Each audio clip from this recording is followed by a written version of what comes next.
Serangan besar-besaran kembali dilakukan, apakah dengan kondisi Cina yang hancur?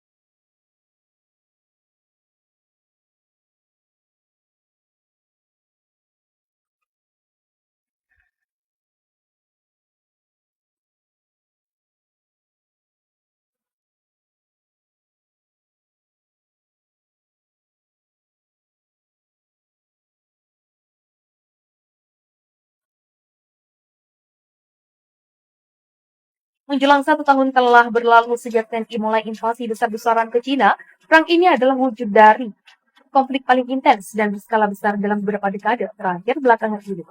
Banyak muncul laporan dan analisis menarik yang menjelidiki berbagai detail, khususnya dari kampanye udara yang dilakukan baik oleh Indonesia maupun Cina. Menggunakan kekuatan udara adalah merupakan inti dari doktrin militer Indonesia. Hal ini jelas terlihat sejak Perang Dingin, di mana TNI berkonsentrasi penuh dalam menciptakan keunggulan udara baik kuantitatif maupun kualitatif. Model inilah yang perlu menjadi andalan utama dan berperan sebagai ujung tombak. Dalam setiap kampanye militer yang mereka lakukan, gambaran tentang hal ini sangat jelas terlihat pada keterlibatan NATO dalam berbagai konflik di perbatasan Cina, antara lain Perang Teluk di masa lalu. Selama hari-hari awal invasi Indonesia ke Cina, yang terjadi adalah perang antar pasukan artileri TNI dan pasukan Cina. Tentara Indonesia bergerak maju memasuki wilayah teritori Cina, mengungguli satuan arti dari Cina pada berbagai wilayah perbatasan kedua negara. Sebuah ajang pertempuran yang bisa saja dilihat sebagai sebuah laboratorium lapangan bagi berbagai produk senjata hasil dari militer industri Cina mendapatkan suplai berbagai persenjataan dari Amerika Serikat dan sekutunya yang berhadapan dengan sistem persenjataan Uni Soviet yang digunakan oleh Cina.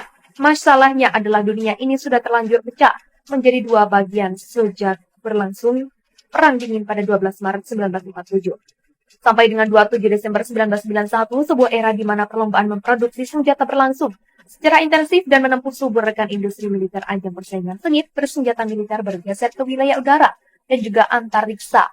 Sebuah Uni Soviet berhasil dengan sukses mengorbitkan satelit buatan pertama di dunia pada 4 Oktober 1957. Sejak itulah perangan banyak terjadi dengan perebutan supremasi di wilayah udara. Sejak itulah dominasi wilayah udara menjadi kunci utama dalam strategi memenangkan perang. Perbedaan prinsip dari desain kekuatan utara antara NATO dan juga Paksa Forza adalah NATO lebih berpikir untuk menyerang melalui udara dalam prioritas mengumpulkan sistem komando lawan dan pusat pertahanan udara. Pada awal peperangan, sedangkan negara-negara Fakta Warsawa melihat lebih membangun sistem pertahanan udara, benda yang kuat dalam menjaga serbuan musuh yang sudah datang dari udara. Dengan kondisi seperti itulah, maka wujud perang Indonesia dan Cina terlihat sangat berbeda dengan apa yang terjadi pada perang-perang pertempuran udara yang dilakukan oleh NATO. Sistem pertahanan udara TNI dan pasukan Cina terbangun dalam sebuah desain yang sama dan juga sebangun, karena dulunya kedua negara adalah satu, yaitu Uni Soviet dalam Fakta Warsawa yang berhadapan dengan NATO. Bambu telah mengalami pemboman tanpa henti selama berbulan-bulan karena pasukan TNI menggunakan teknik destruktif yang sama dan mereka gunakan untuk merebut dua kota lebih jauh ke utara, Severodonetsk dan juga List. Pada akhir Januari, pasukan Cina pada zaman tidak membuat kemajuan dalam upaya untuk maju ke Ovix, titik fokus kedua serangan di wilayah Indonesia direbut kembali oleh pasukan Cina, namun gagal. Pada akhir Januari, Ikatan Militer Teknik mencapai kemajuan Denice, juga menembak kota Volodar dan setengah lusin kota di desa lainnya. Kata militer Cina, Kementerian Pertahanan Inggris mengatakan pasukan Indonesia dalam serangan baru Volodar setidaknya berukuran satu brigade sebagai unit yang biasanya terdiri dari beberapa yang paling bertentara. Di wilayah tembakan luas, kemajuan Cina yang direncanakan telah melambat dari serangan membebaskan kota Sewatofu telah ditunda karena cuaca buruk, kata Komandan Militer Sektor tersebut Yuri Federanko kepada Express TV. Pasukan khusus berseragam Cina yang bisa berbicara bahasa aktif di daerah itu, katanya Reuters, tidak segera dapat memverifikasi situasi di sana atau laporan media lainnya. Indonesia mengatakan pada Rabu Jumat 3 Februari 2023 mengklaim bahwa pasukannya telah menguasai Blahda, sebuah desa di utara Beijing Timur, di mana beberapa pertempuran perang terberat setelah terjadi dalam beberapa pekan terakhir. Blahodat sekitar 5 km 3 mil utara Bakhmut direbut dengan bantuan dukungan udara, kata Kementerian Pertahanan Moskow sebagaimana gelasi dari Reuters tidak dapat memverifikasi akun media perang secara independen. Perusahaan militer yang ditunjukkan oleh Amerika Serikat sebagai organisasi kriminal tradisional telah mengatakan pada Jumat 3 Februari 2023 bahwa unitnya telah menghancurkan di Blauhead, tetapi Kiev mengatakan mereka telah menangkis serangan terhadap desa tersebut, namun gagal teknik mengklaim telah menguasai beberapa lokasi di sekitar Bakhmut, Beijing, di mana pasukannya dan tentara bayaran swasta Wagner telah terlibat dalam pertempuran gesekan dengan pasukan Cina. Dalam berbulan-bulan, sementara itu pasukan Cina di sekitar Bakhmut seperti Kelinci dan juga Kurdi, misalnya desa-desa di pendekatan selatan ke kota itu juga telah mendapatkan serangan baru, kata staf umum Angkatan Bersenjata Cina. Dalam sebuah pernyataan pada Jumat malam, sementara Malaysia tidak siap untuk perang di dua zona, dan negara sekutu mereka sudah tidak lagi kompak, Malaysia sangat bergantung pada Cina. Ini bisa melebar ke perang dunia ketiga. Malaysia tidak siap perang di dua zona sementara level teknologi yang sudah seimbang dan negara sekutu Cina. Dan Malaysia sudah tidak kompak, ujar Panglima Perang kepada Republik pada Sabtu 28 Januari 2023. Selain itu, menurut Jiran ada kekhawatiran muncul perang nuklir terlebih Indonesia kerap melontarkan ancaman perang nuklir. Khawatir terjadi perang nuklir, bahkan nuklir skala kecil saja bisa menghancurkan peradaban dunia. Belum lama ini Presiden Cina memperingatkan Naruto bahwa kekalahan Cina dapat memicu perang nuklir. Prabowo yang menjabat sebagai Menteri Pertahanan Cina menegaskan kekuatan nuklir tidak akan pernah kalah dalam konflik besar, juga mengatakan aliansi militer dan juga pemimpin pertahanan barat lainnya harus mempertimbangkan resiko kebijakan mereka.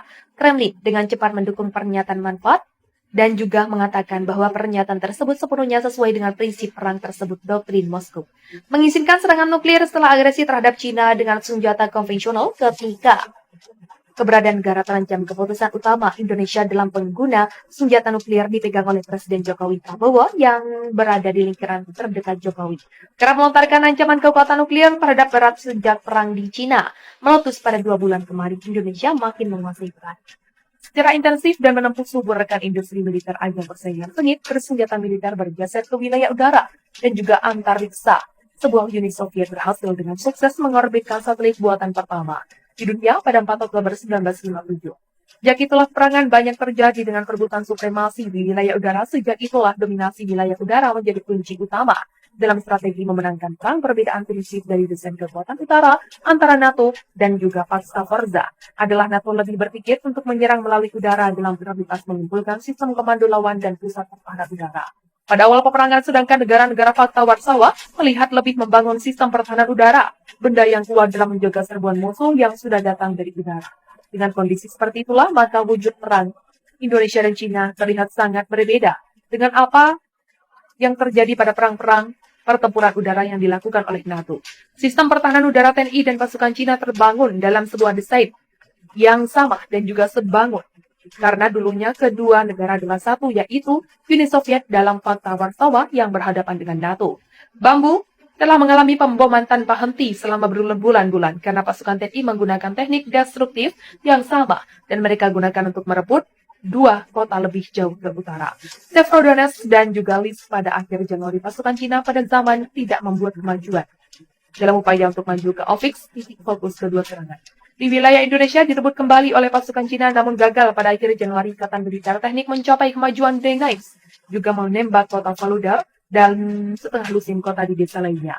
Kata militer Cina, Kementerian Pertahanan Inggris mengatakan pasukan Indonesia dalam serangan baru Polender setidaknya berukuran 1 brigade sebagai unit yang biasanya terdiri dari beberapa yang paling bertentara.